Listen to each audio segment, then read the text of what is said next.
So firstly, I just want to say thanks for letting me speak English. I grew up with white people, so I'm like bougie as fuck. But thank you because for me English has become my first language, and for you guys it's not. And even for this whole sort of thing to happen in English and expecting that we all understand each other, we can all hear each other, is silly. But for me personally, I just say thanks. Obviously, my name is Hannah Nogwazi from Tonder. I'm from Northern KwaZulu-Natal. I started my first professional theatre production when I was 15 years old. I actually really wanted to be an accountant. And so my brother's friend's father said, no, try this acting thing.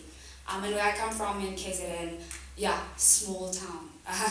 Where I come from in KZN, acting is generations. You know, it's like, oh, I want to be our generations. Like, dude, I don't even speak fluent Zulu, so how's that going to work? I'll see you in Dubai. I went in a pencil skirt and like a button-up tee and heels.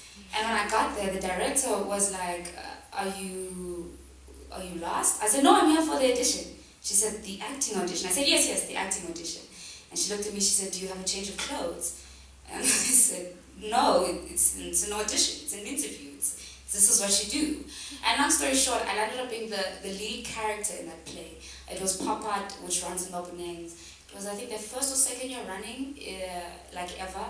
And just a humbling experience of being 15 and performing with choreographers from The Lion King.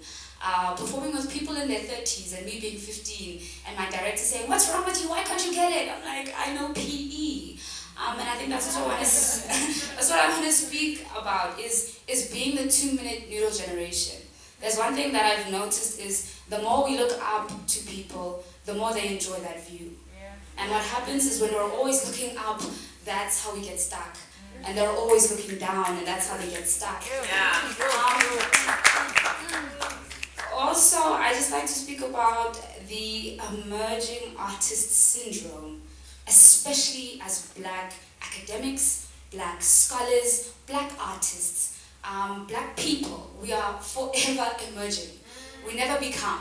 And so we sit in spaces where particular people get nominated, win things, progress in life.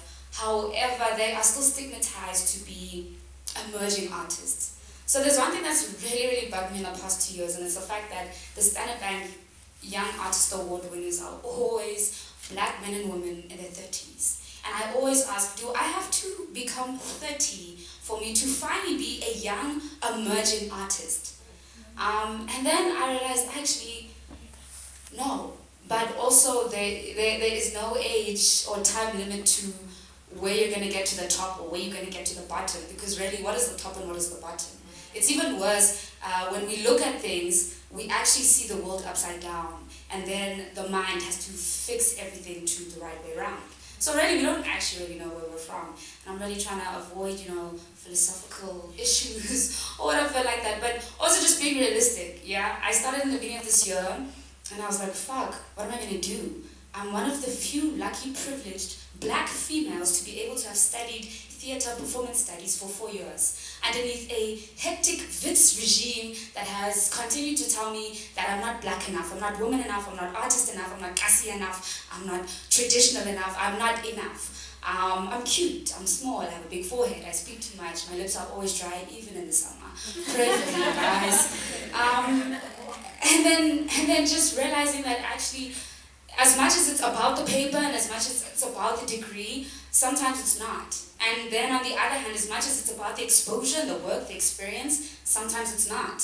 I mean, if I'm 22 and a half now, and I've been doing theatre since I was 15 professionally, and yet I'm not even in the industry, because now what, you're doing your master's in social anthropology, you don't know how to leave the institution. And I'm like, no, I'd like to actually do a TED talk, where people don't check my time and I can speak for an hour straight. And proudly say I am the 2-minute noodle generation.